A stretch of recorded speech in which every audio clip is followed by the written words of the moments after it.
Following podcast was recorded on Thursday, March 18th, 2021, featuring Ben Breitholtz of Arbor Data Science discussing the latest on inflation. To hear the podcast in real time, you can sign up for a free trial at arborresearch.com or by emailing Gus Handler directly at gus.handler@arborresearch.com. You can also call Arbor Research and Trading at 1-800-606-1872. Thanks for your time and enjoy the podcast. Welcome to Talking Data. I'm Kristen Radosh of Arbor Research and Trading, and I am joined today by Ben Breitholtz of Arbor Data Science. Welcome, Ben.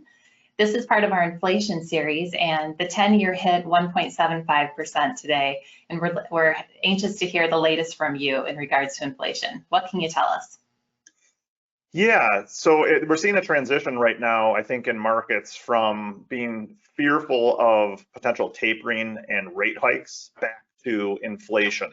And now inflation isn't necessarily here yet. If you look at core goods, the 3-month annualized pace has dropped to, paltry 0%.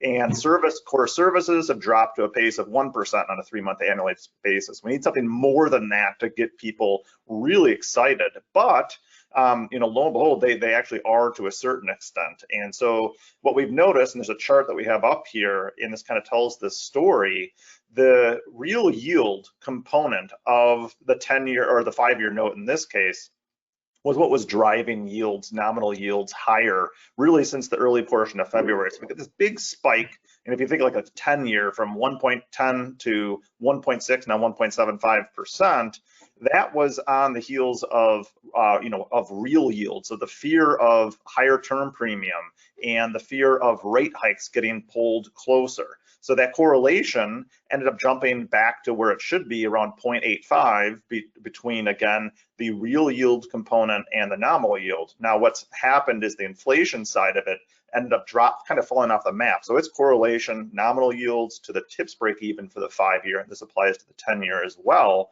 dropped below 0 or really to 0, meaning it wasn't as important. What we're expecting here going forward is we're going to see a reversal. And this is going to be predicated on potentially higher core inflation finally showing up. If it doesn't, then this won't happen. But I think the pop in yields going forward is going to be incumbent on realized inflation showing up in this dynamic kind of going back. Real yields may be somewhat contained due to the fact that the Fed is going to remain easy and not hike rates and or taper anytime in the near future. Powell made that very clear. So the question again is, are we going to get this right side tail to inflation expectations? And I think the answer is starting to be yes. So that story is finally becoming important, the inflation story, really for the first time, even though everyone likes to puke their guts out on financial media talking about inflation, it really hasn't been hot enough to matter. Now, we're getting to the point where markets are pricing in 2.5+% headline CPI for the first time. We have better than 50% probabilities implied by the inflation swap cap floor market. And that is more exciting and means inflation premiums really are going to be here and a problem potentially. How about the consumer? Do they see inflation yet? They do, and this is what's difficult to wrangle. So we have, let's talk about two things. One, first here, we have a chart showing search activity. And search activity on the consumer level within the US, we have these topics that we're able to track that denote hot, running high inflation. That could be just things for like hyperinflation, higher rents, the inflation topic in general. And then we're able to spread that against deflationary, disinflation, lower inflation type topics. And what we see is that spread on a Z-score basis of search activity has absolutely rocketed to the highest on record. Now, this data only goes back to 2004, but it's become extreme. Historically, that's actually been a bad thing for those that want to get long inflation expectations because it's a very rear view mirror type of approach typically. And this is also shown, and the second thing I want to talk about is ISM prices paid came out today, highest since 2008. And a lot of people are going to focus on those prices paid with the supply chain disruptions and go, oh my gosh, inflation's coming. We gotta, we need to protect ourselves. But if you look back, even to the mid 1970s, every time that has happened, same thing goes for the search activity since 2004. It's been the point at which inflation expectations have peaked and realized inflation has actually fallen. So we need to see, is this time truly different? or not. And we need it to be different to keep the inflation party going on, especially with incredibly high Sharpe ratios offered by TIPS break-evens. I mean, they're exceeding 10 to 1 looking on a rolling 3-month basis. Our next chart, if we can switch here, we'll talk about inflation-friendly assets. So investors have become somewhat believers in this story, and on a rolling 1-month basis, we saw flows into what we call inflation-friendly ETFs, exceeding 12 billion on a rolling 3-month basis. That's well over 35 billion. So this might not sound like a lot if you're in the institutional side of things, but on the ETF side, this is pretty dramatic. And this is going into everything from energy to industrials, materials, and TIPS in particular. So you have your TIP ETF, you have your Schwab TIP ETF, and that has seen a rolling 1-month pace still that's pretty healthy of around $1.8 billion.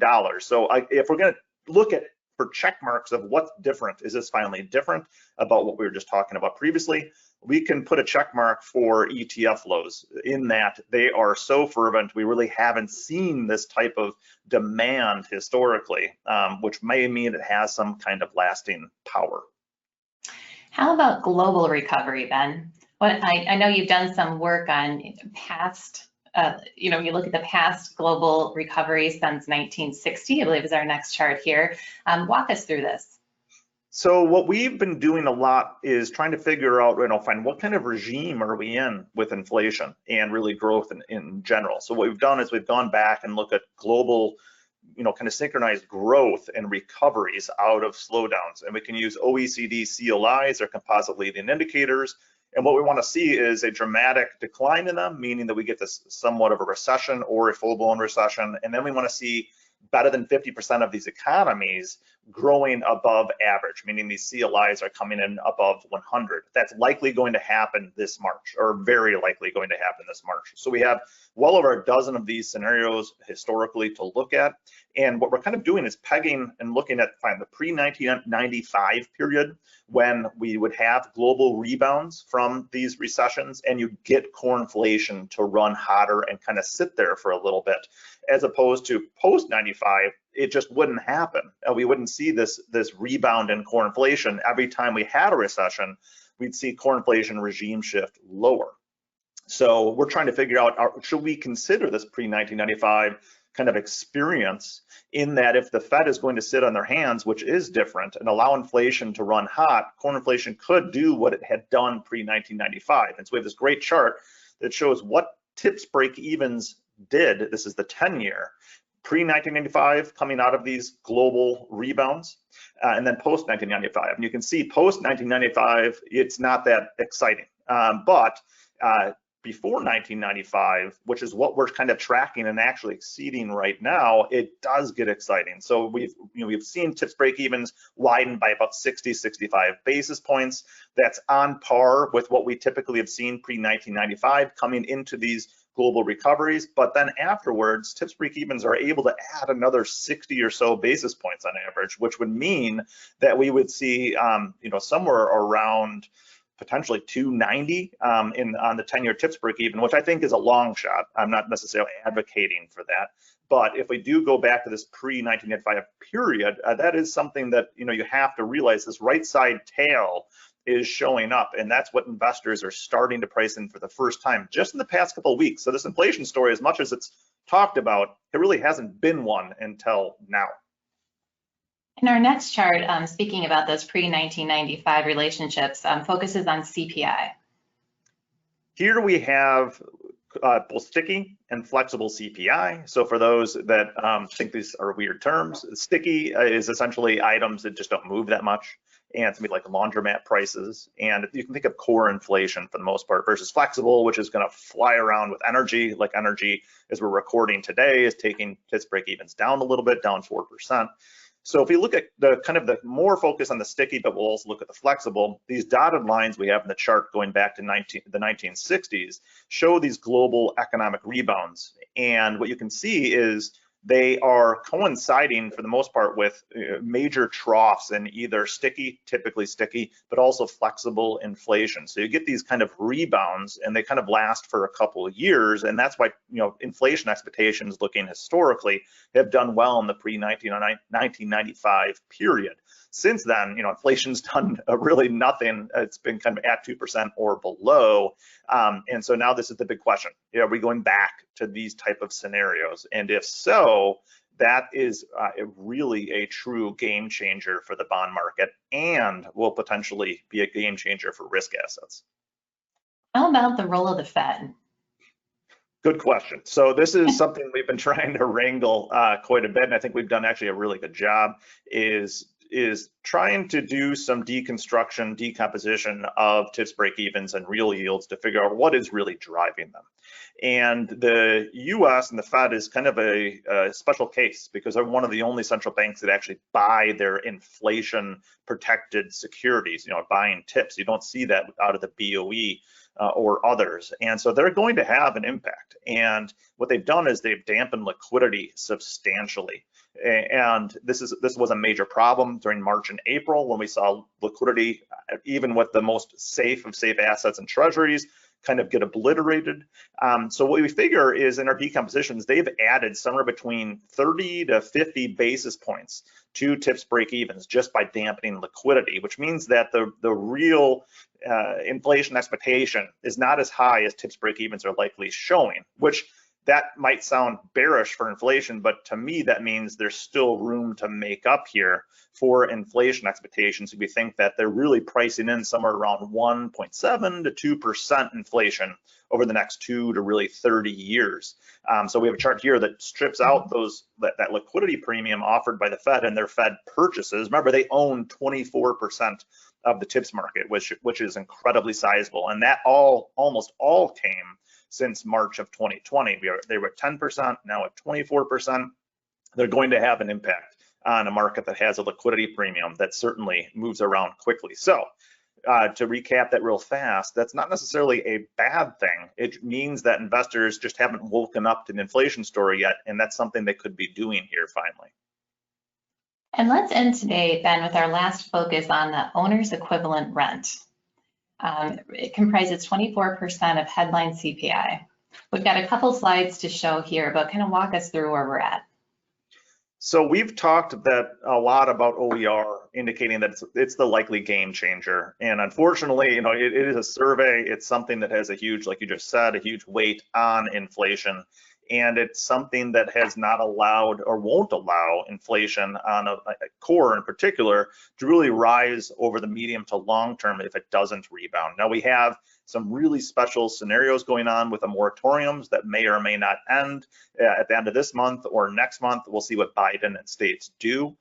If those do go away, we have this spread between asking and collected rents that will likely converge to a certain extent, which means that rents would actually likely rise.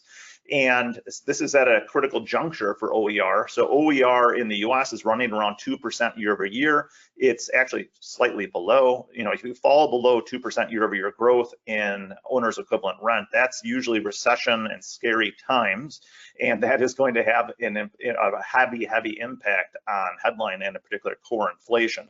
A lot of this has been hit hardest in the West and also in the upper Northeast. So we'll see if they can actually rebound. We have good feelings, we're starting to, that the rent story is going to improve in terms of not necessarily that's not great for renters themselves, but the prices could rise.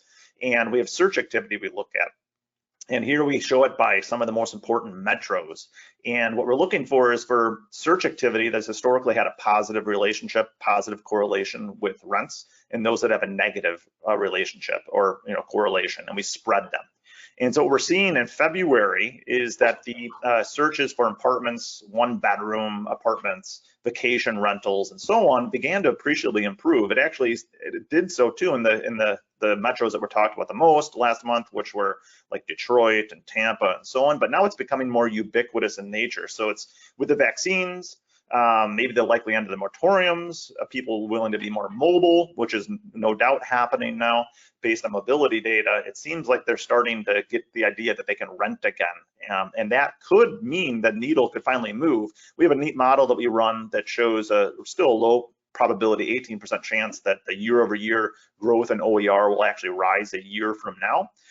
But that we will update with this March data here soon. And so here's a good chart showing this is now the favorable stuff for rents going up.